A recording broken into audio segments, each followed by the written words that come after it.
Hello and welcome to today's webinar all about leading indicators.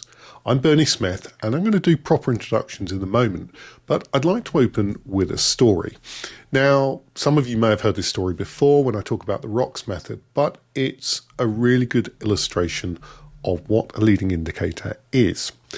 A few years ago, I was working with a pension provider in Scotland and I was involved in a meeting where they were discussing an issue they were having.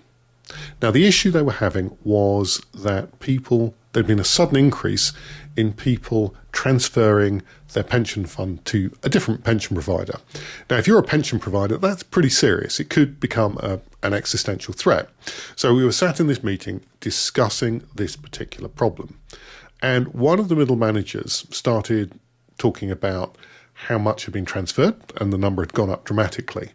And then he was challenged and he said, well, look, it's not like we can read people's minds. It's not like we can tell when someone's about to leave. And he started laughing at his own witticism. A few seconds later, one of the younger members of the group said, actually, I think there is a way we can tell. And she was a member of the process improvement team. And what she'd identified was a particular behaviour that wasn't unique to people who were leaving, but was very common. And what she'd identified was one of the last things that a person with a pension does before they transfer their pension to an alternative provider is they contact their current provider for a valuation. Now, this was a few years ago, so it's pre-internet self-service, and it involved a phone call. So what she'd identified was that people, just before they transferred their pension out, would contact that organisation for a valuation of their current pension pot. Now, this did two things. Firstly, it gave us a momentarily leading indicator of intent to leave. Not a cast iron link. Not everyone who rang up for a valuation was going to leave, but almost everyone who's going to leave rang up for a valuation. But it also helped explain why we'd seen this sudden increase. And it turned out that the organisation had gone from agents handling that call, so answering the phone call, through to self-service. You did ID and verification electronically, and then a robot voice would read out the value of your pension pot. So once they understood this, they realised that they'd actually created the problem here, and they went back to real human beings handling those types of calls. And of course, they put their best agents on the call as well.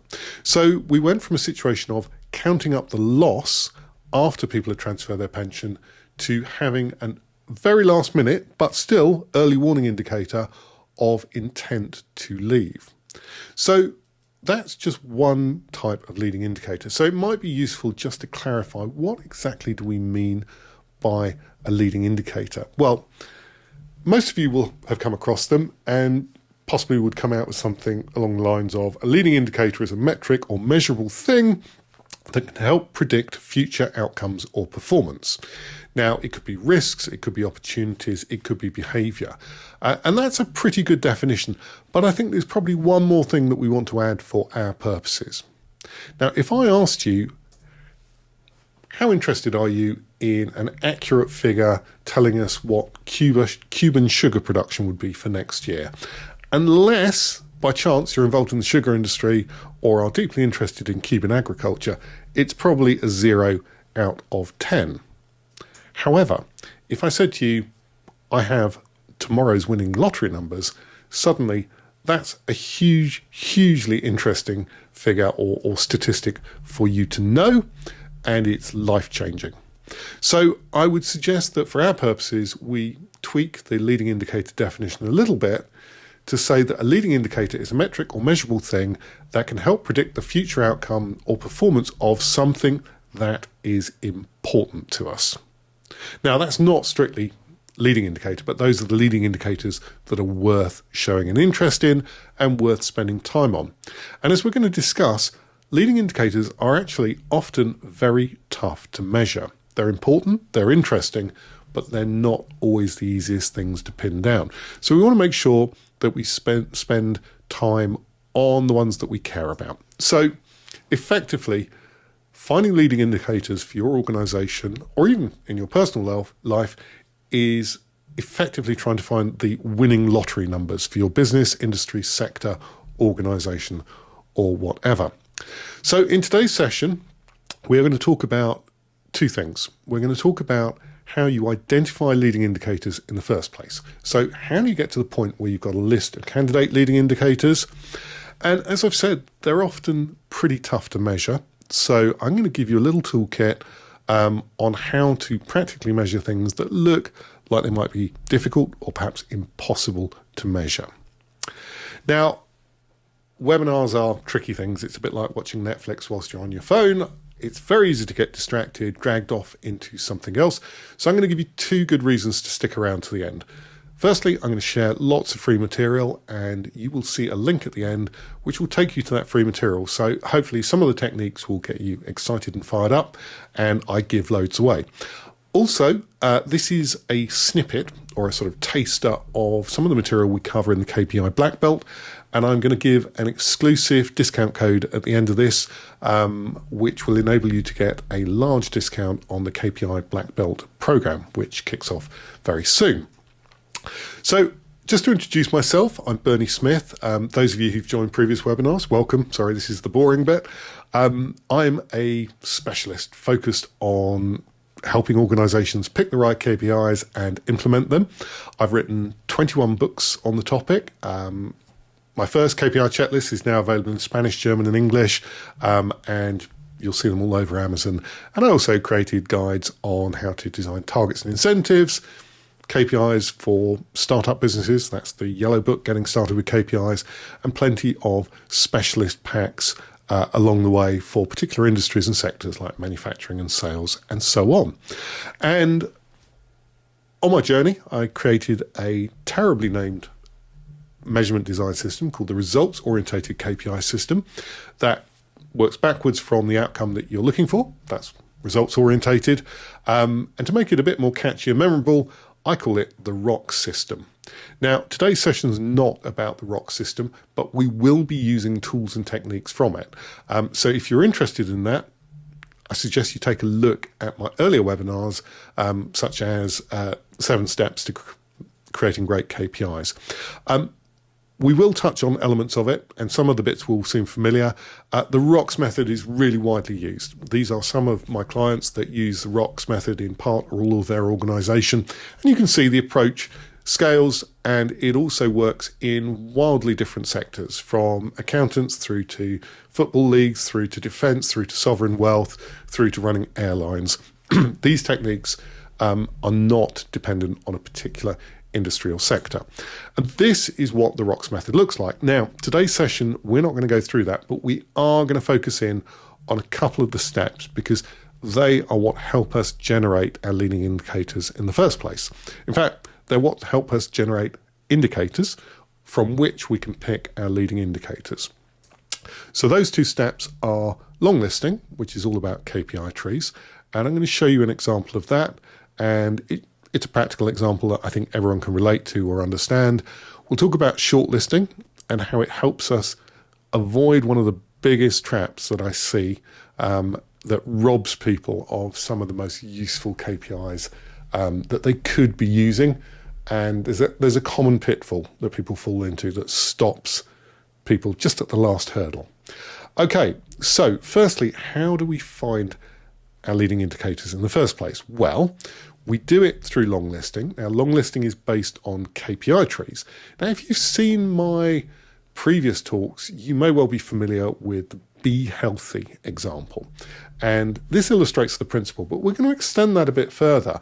Although I'm 54 and not a natural runner, many years ago I ran the London Marathon, and I got quite interested in how do I become the best marathon runner that I can be. So we're going to extend and flex the Be Healthy KPI tree to cover marathon running, and we're going to use it to identify some leading indicators and some tough to measure leading indicators as well. But before we do that, let's start with the basics. So this is the tree that I use to introduce the concept of KPI trees. And in my traditional example, I talk about being healthy as a personal objective. It's something that almost everyone can identify with. And crucially, whilst it's important, whilst it's inarguably a good thing, it's also not a thing that you can measure directly. There is no single measure of health. So we need to break it down. And the way we do that is we break it down into chunks. So it might be sleeping well, it might be relaxing regularly and reliably, but it also would include eating well. Now, again, this is something which we can't directly measure, so we need to break it down further. And that would include getting the right vitamins and nutrients, vitamins and minerals. It might be getting the right balance of fat, carbohydrate, and sugar. And it would certainly include managing calorie intake, making sure that we're not taking on too few or too many calories. Now, by this point, we've got to the point where we can actually measure it directly, and we can count calories consumed. And this technique will scale. So here we go. This is the basic. Now I've changed the top of the tree to be the best marathon runner I can be. So a little bit of a twist on that, but many of the drivers still apply. And you can see getting enough sleep, relaxation, managing unhealthy habits, so easing off on the cigarettes and alcohol, eating well, of course, optimizing my marathon fitness, so focusing in on aerobic fitness and so on, and also managing my weight. Too light, too heavy, particularly too heavy, wreaks havoc with running performance, starts to create joint problems and may create stress fractures as well. So this is the basic tree, and some of you may have seen this already. I share it pretty widely. Now, I'm not going to go into the KPIs here, but you can see once we get down to the purple level, what we call the tactical level, we can start to break things down, and you can see amount of sleep that we get, cigarette smoke per day, and so on. You'll notice the red links, and this is a really important part of KPI trees. This shows how things interact. Sometimes more of something isn't good. So if I smoke more cigarettes, that's bad for managing habits. It may also be bad for my sleep. It may also affect my relaxation as well. Certainly with alcohol, it has a negative impact on sleep, and it has a negative impact on managing calorie intake, as well as having a negative impact on my goal of managing smoking and drinking. So we can start to build up these relationships. We can start to see how things fit together. And you can see we've got a basic tree here for marathon fitness and managing my weight. Now, these are fine. We've got train for aerobic fitness effectively and become competitive against my personal best. I'm never going to beat the Kenyans at a marathon, but what I can do is improve on my own marathon time. So we've got some fairly classic measures there. Personal best, times and position in races entered. That might just give me some sort of external index. How often I go to the gym, cumulative training effort, and cumulative training effort by heart rate zone. I've also popped VO2 max in there, which is a scientific measure for how good we are at converting oxygen into energy. And it's a pretty good measure of aerobic fitness. It's also quite a tough one to measure directly, involving tubes and face masks and static cycle machines and quite a lot of arithmetic. So these are all fine, but you'll notice that they are lagging, most of them. So we're going to see if we can improve on that in a moment. So I'm going to give you 5 tips as we go through. And the first of those tips is start by using KPI trees. So KPI trees will give you a selection of KPIs from which you can choose. Now, KPI trees are fine, but sometimes you need to push a little bit harder to squeeze out some of those easy to skip KPIs. These are ones that are not necessarily obvious. So if you notice, the ones that we've got on our previous tree are mostly things that you can easily record on your smartwatch and that are lagging. How much training I did, how far I ran, how many times I went to the gym, and so on.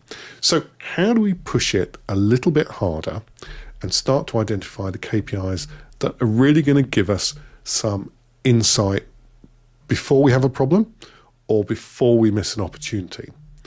And the first of those tools I'm going to introduce is actually goes by 2 different names. You can either use something called a pre-mortem, or there's a very similar tool called reverse brainstorming. But I'll start by explaining the pre-mortem process. So with the pre-mortem process, we imagine that we're 6 months or a year down the line. So we're in the future. It's all gone horribly wrong, and we start to discuss the reasons why we do that. Now, to run a pre-mortem, what you do is you get together your key stakeholders in a room. You want a nice, relaxed atmosphere, plenty of trust, ideally some food and drink as well. And you present this scenario. You say, our initiative has failed completely at some point in the future. And you want the participants to write down all the reasons that they can think of for that failure. And you pull this together, and you'll often find that many of the ideas are duplicated or slightly different versions across multiple people, and you start to identify what we call failure modes, the way in which it went wrong. Then for each of those failure modes, you talk about precursor events, the things that happened before it went wrong. Once you've got that, then you start to think about how do you measure those precursor events. And this is where we would go back to our KPI tree and start adding in some extra KPIs. Now, it's important that you don't worry about whether it's possible to measure it or not. We're going to talk about that later on. At this stage, we're just thinking about the things that we would like to be able to measure. And then finally, once you've been through that process, I'm going to introduce a technique for making the impossible measurable. You then actually go out and implement these KPIs, and you use them to either avoid pitfalls and risks or to capitalize on opportunities in advance. So let's think about our example for the marathon. Okay, so I sign up to the London Marathon. I'm very excited. I enter my form, it gets accepted, which is quite a big deal. I then leave my training too late. And I do what a lot of people do, which is I compress my training regime and I start to overtrain. I'm out every night, I'm pounding the pavements, I'm clocking up the miles, and I'm starting to feel good. And then, firstly, it's a little niggling pain in my shins when I run. I decide to run through it. It seems to go away, I take some more painkillers. The next time I go out, it's worse. And then disaster strikes. I start to get a wheezy chest. I start to feel a little bit off, and suddenly I'm in bed. I've got a nasty flu virus. I've got shin splints, so it hurts to walk. I can't do the London Marathon. I sit on my sofa. I start to eat lots and lots of Doritos, watch lots and lots of TV. I put on weight, and my marathon aspirations for the foreseeable future have disappeared. So that is a potential mode of, well, multiple modes of failure there.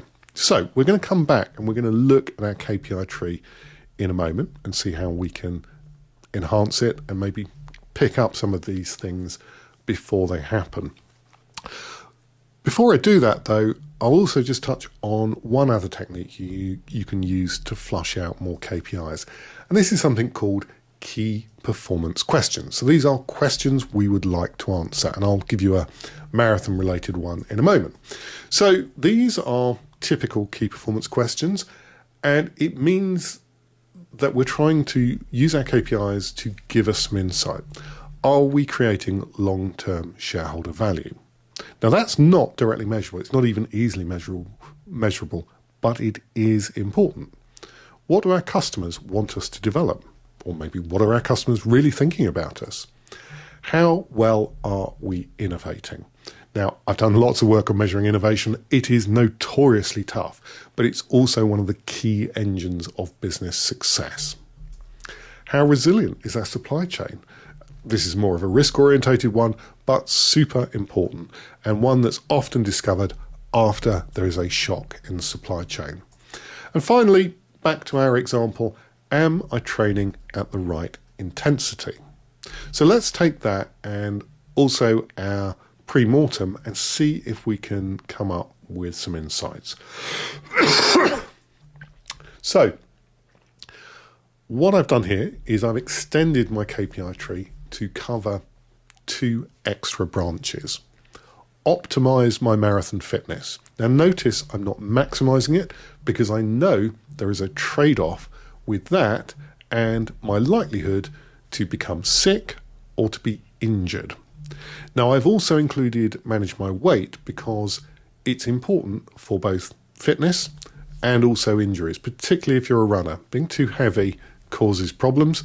Also being too light causes problems, but that's more around likelihood of picking up an illness rather than joint injury. So they're both potential issues. So what we've done here is we have expanded the tree, and we've got training at a safe intensity, training for optimal aerobic efficiency. We've also included tracking body fat and weight.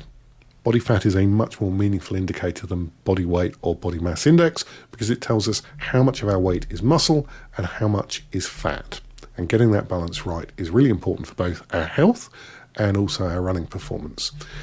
Some of the elements of managing my weight will be familiar around activity levels and energy expenditure, and that links across to some of the other branches of the tree. But here's another new section: avoid or minimize injuries and avoid or minimize illness. And you'll notice that we've got some new indicators in there. So I'll come back to these, but short-term resting heart rate deviation, we'll talk about that in a moment, bone strength, and bone and joint stress levels. These are all really quite tough to measure, particularly bone strength and stress levels, but they are important. And these are things that if we know there's a problem in advance, can make a huge difference to the outcome. And if you look at the intensity, we've got some extra KPIs, which I'll come back to in a moment, around heart rate variability, resting heart rate, recovery rate, and heart rate zone training plan compliance. These are all harder to measure, but crucially, they can give us early warning indications of overtraining, undertraining, injury, and potentially illness as well. So the key message here is once you've created your initial KPI tree, it's very easy to go for the obvious KPIs, the ones that perhaps your watch already tells you or just seem easy to count. The trick here is to push it a little bit harder using pre-mortems or reverse brainstorming, and I'll talk about the difference in a moment, and also key performance questions. So think about how it could go wrong and also what fundamental questions we're looking to answer. Work backwards from that, and it can often help you tease out some really meaningful KPIs, particularly leading KPIs. Now, when you go through this process of KPI tree, you will definitely throw up some duff KPIs. There'll be some really good ones in there, there'll be some really poor ones. And we weed out the weakest KPIs using something called shortlisting. And it's a really simple concept. And for those of you who see my previous talks, you'll be familiar with this matrix where we have two scales. We have ease of measurement across the x-axis, where 10 is so easy, it's just presented to you. So if it's on your smartphone, on your home screen, that's a 10 for ease of measurement. 0 means it's physically impossible to measure, or it appears to be. We'll come back to that. For importance, a 10 is something that's critically important. So, having a heart, having a pulse, that's critically important to your health. 0 is completely irrelevant and of no interest. What we do is we go through on our KPI tree and we take each of our candidate KPIs, the blue boxes, and we score based on those two dimensions, how important it is, how easy it is to measure. And we will end up with something that looks like this. I'll just whiz ahead. Here we go. Something that looks like this, where we've put virtual post-its on a board. Some things are going to be interesting, but really hard to measure. And we've got glycogen reserve there, which is basically how you avoid hitting the wall during a marathon. If you hit the wall during a marathon, it's because you've run out of glycogen. Recovery status, cholesterol levels, step count. These are all things, in case of step count, it's easy to measure. How important is it to marathon training? Probably not that important.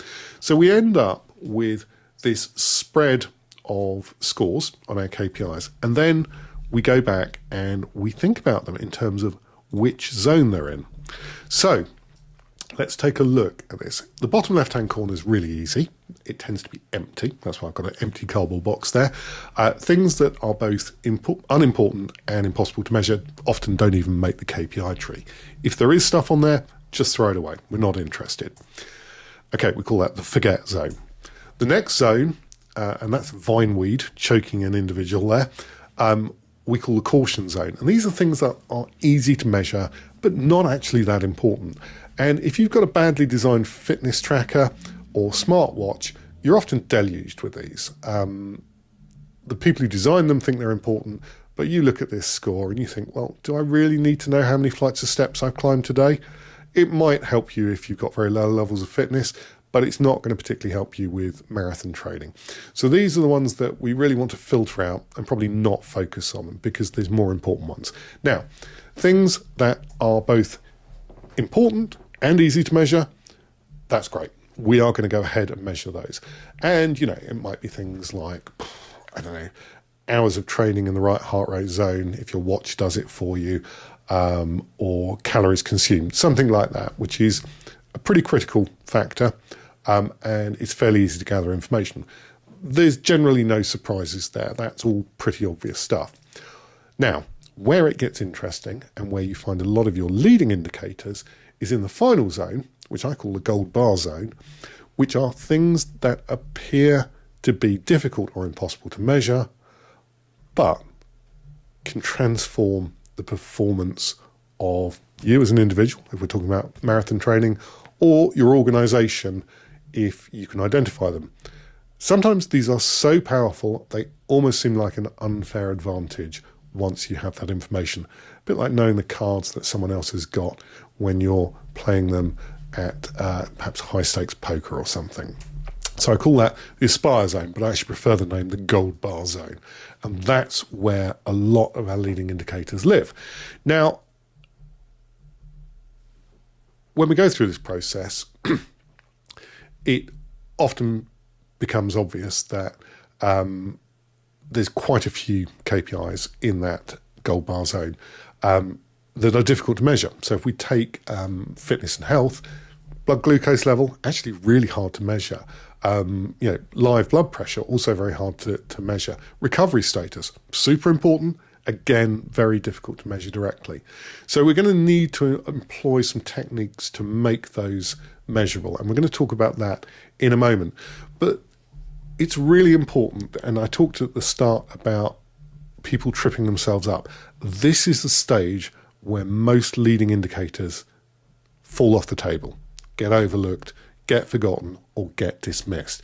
And this is a conscious process to make sure that we really consider them, we really think about them, and we challenge ourselves. Okay, it might appear hard to measure glycogen levels or blood glucose levels or whatever, but if it's the make or break thing in our marathon performance, then we need to think about ways in which we can do that, and we'll come back to it. But this is the shortlisting matrix, and this enables us to focus in on the things that count and the things that count that we may dismiss. And for many organizations, the data required to measure those KPI gold bars may already exist, but it does require a slight adaptation in the way that you perceive that information. Okay, so our next tip is don't kill impractical KPIs.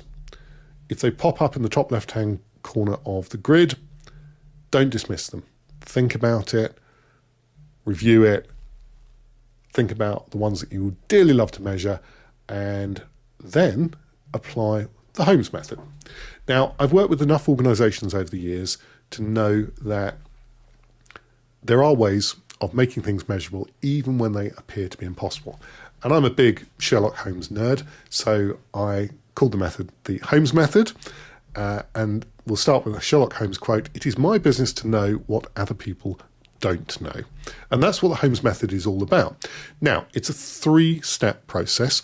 Today's session's pretty short. When we run the black belt, we go into all 3 steps in quite a lot of detail. But I'm going to teach you a little bit about the first 2 steps and hopefully give you the inspiration not to dismiss those super important but challenging looking KPIs. Now, the first step of this is going to seem pretty obvious. Has our impossible measure been measured before?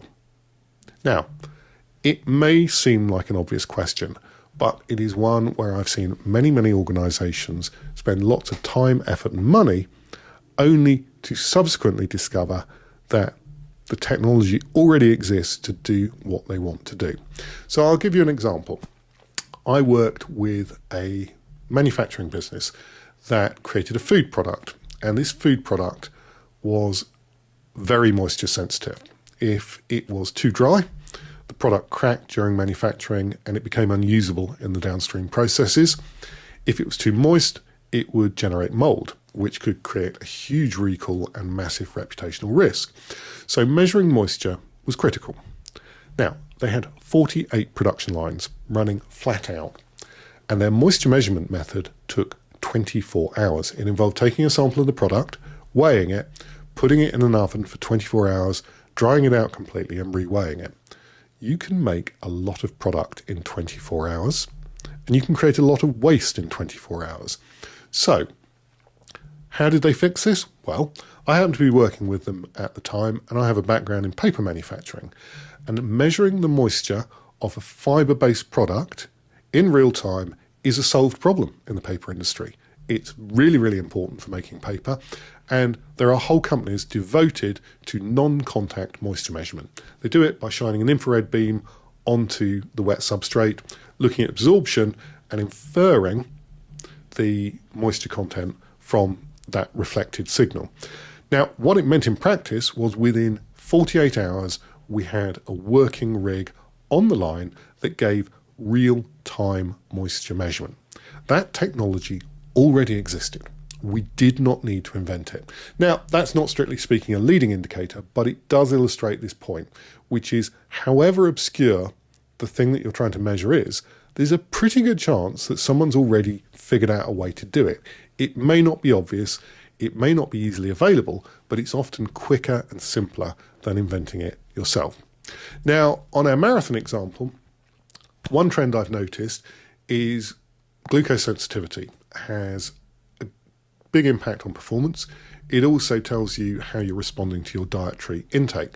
Now, real-time glucose measurement 20 years ago was pretty much impossible without being strapped into lab equipment. These days, for the management of diabetes, there are devices that you can stick on your arm that will give you real-time glucose monitoring. Now, what I've noticed is more and more athletes and people interested in sports performance are adopting this technology. So there's already a measurement method. It's a case of repurposing what already exists and using it to your advantage. So it's a little bit boring. Going out and borrowing someone else's technique feels like cheating, but I would strongly recommend that you exhaust all options in checking to see if someone's already measured it, because it can save you a lot of time, effort, and cost. So, our next tip is, has it been measured elsewhere? Okay, and then there's just one final wrinkle on this. If it hasn't been used directly to measure what you're interested in, can we adapt the technique from something similar? So the example I gave you from the food industry was where we took it from the paper industry and we applied it to food production, because the underlying challenge, real-time moisture measurement in a non-contact way of a fibre-based product, it was the same challenge. It didn't look the same on paper, but in reality, it was actually the same challenge. Okay, so let's say we are interested in something, but it hasn't been measured before. How do we come up with a solution to that? And it's not easy to measure it directly.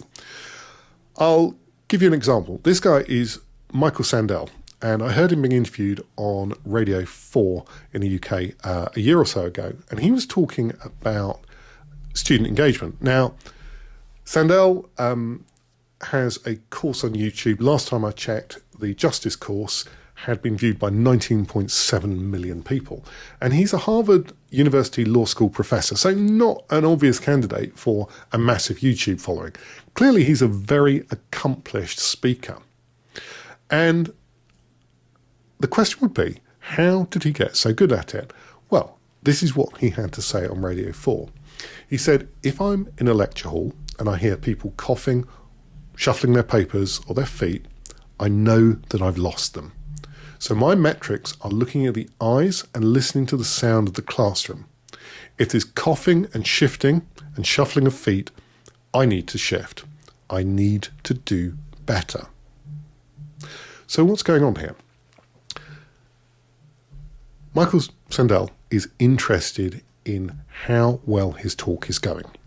The traditional approach to this would be to have a survey or a questionnaire at the end of the session to ask people what they thought. And assuming that people don't filter themselves out of politeness or rush out without filling it in, you might find out after the event how things are going. What he's done here is he has identified something called a proxy indicator. So when someone is bored, they start to do certain things. Now, for me, my proxy indicator when I'm presenting is, are people looking at their smartphones? If I'm presenting in a live workshop surrounded by people in person and people have got their mobile phones out, I know that I've lost them. And similarly, he's identified that people who shuffle, look uncomfortable, start to disengage, they have lost interest. So he's reading the room and the physical behaviours to infer how engaged and interested they are in what he's saying. And this is a powerful, very, very powerful method for making hard to measure things measurable. The question we ask in step 2 is, what measurable things are affected by our impossible measure? So in Michael Sandel's case, we're looking to understand student engagement and interest in real time. Now, you can't measure that directly, but you can look at the footprints that it leaves, the coughing, the shuffling, the looking at the mobile phone. So we look for behaviours, actions, or physical changes that precede the thing we're interested in. So again, this one isn't strictly leading, but I will give you one in KPI that is a leading indicator. If you want to know how many houses are going to be built in the next 3 to 6 months, look at planning applications. Because to build a house in the UK, certainly, you have to apply for planning permission. If there's a sudden dramatic drop in planning applications, you know that the number of houses being built in 3, 6, 9 months' time is going to decrease. So we're looking for behaviours, actions, or physical changes that precede the thing that we care about. We also look for linked phenomenon whilst it happens. What else goes on at the same time? So these vary wildly depending on what you're interested in, but look closely. I'll give you another example. Those annoying pop-ups that appear offering you a free download or whatever on a website, they often appear just as you're going to leave the page. Now, the people who design those pop-ups know that they annoy people, but they've realised the last thing you do before you exit a web page on a desktop computer is you move your mouse towards the toolbar to hit a different link, to hit a menu button, to hit the back button, whatever it is. And as soon as your mouse goes up the page, that triggers the pop-up. So they've identified what we call a linked phenomenon. And then you also will see behavioural, physical, or data evidence afterwards. I'll give you just one last example of a proxy indicator. Warranty claims. Now, if you're a manufacturer, warranty claims can look like a lagging indicator. It's how well do we do at manufacturing performance. However, think of your own purchases. If you bought a car, automobile, and it broke down, that then becomes a leading indicator of likelihood to rebuy. If your car breaks down 3 or 4 times, you are extremely unlikely to buy another car from that manufacturer.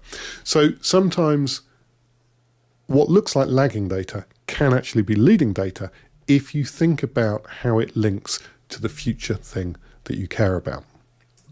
Now, coming back to our exercise example, now these have already been figured out, so really these should be picked up on step 1. However, at some point, someone had to think about it and apply the ideas that we use in step 2, the footprints. Do I have an infection? Now, you don't want to exercise with an infection. Someone identified that if your resting heart rate goes up by more than around 10 beats per minute, it's an early warning indication of an infection. And this is something I've used myself. When I'm feeling not great, check my heart rate, and it's often 10, 15 beats per minute more than it normally is when I'm resting. So resting heart rate can be a leading indicator of coming down with an infection, and it can stop you training on that infection and making things worse. Now, Another used metric, but again, this is a proxy indicator, is am I overtraining? Now, this is really hard to measure, and a Finnish health and fitness company called Polar identified something called heart rate variability, the difference in timing between each of your heartbeats. And interestingly, when your heartbeat becomes more regular, it is a sign of overtraining. So someone who is in the right zone typically has a higher level of variability between their heart rate beats than someone who is overtrained. So you can measure heart rate variability as a strong proxy indicator of overtraining. And there's an awful lot of science behind that, but they spotted this strong correlation. So again, we've got a leading indicator that, well, it's somewhere between leading and lagging, but it's certainly earlier than getting sick or injured. So it gives you a chance to intercept it. So it is technically a leading indicator. And finally, and I've suffered from this, shin splints, stress fractures in your shins. Very, very difficult to predict.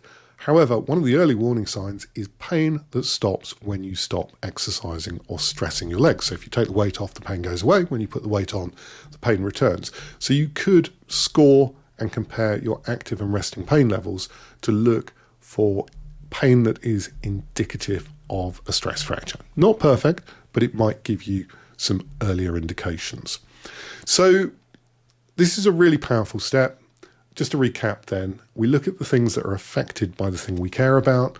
We look at behaviours, actions or physical changes that precede it, linked phenomena, or behavioural, physical or data evidence afterwards. Now for leading indicators, A and B are particularly valuable.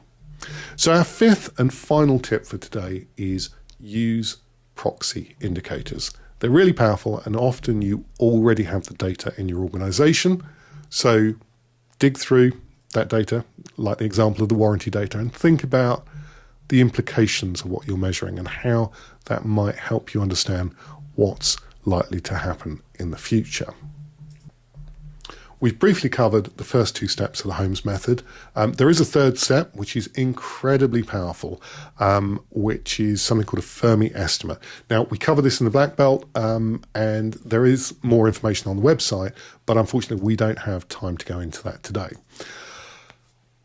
I give away lots of free material on the website. I've also created a little microsite at kpi.contact, and you can head there and you can find out about the Black Belt. You can book a call with me if you want to talk about anything.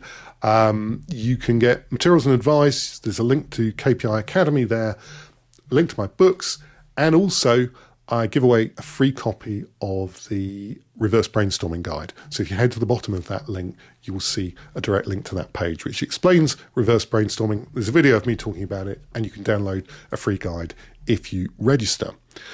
Now, I did mention briefly the KPI Black Belt. We cover this and 12 other techniques in lots of depth. You get to do hands-on assignments, you get personal feedback from me, and we also have group tutorials and a private community.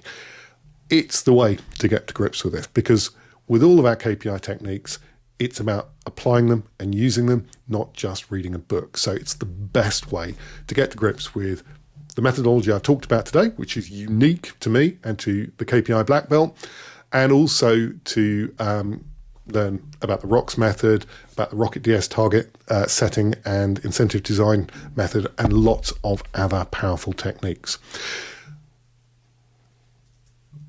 Because you've taken the time to come along to today's session, I am happy to share this discount code, KPI Black Belt Webinar, which will give you a hefty discount. So head over there and try that out if you're interested. It will be fantastic to see you on the course. Just one final thought. I'm old, and I remember a time before Google. When I was in my 20s, Alta Vista was the company. They had a glorious future. Everyone was excited about them. All the hype was on Alta Vista.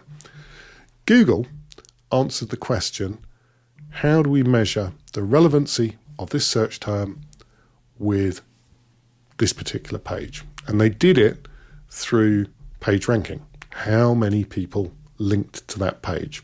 It was a proxy indicator of relevancy. That one measure of relevancy was the key event that created the behemoth that is Google. So my final thought, and the question I'd like to ask yourself, is do you have that information and a hidden KPI lurking somewhere within your organization that could turn you into the next Google? I can't guarantee it's there, but it's worth thinking about. Thanks ever so much for coming along today. If you've got any questions, feel free to reach out to set up a call, and I hope to see you on our next webinar. Thanks, everyone.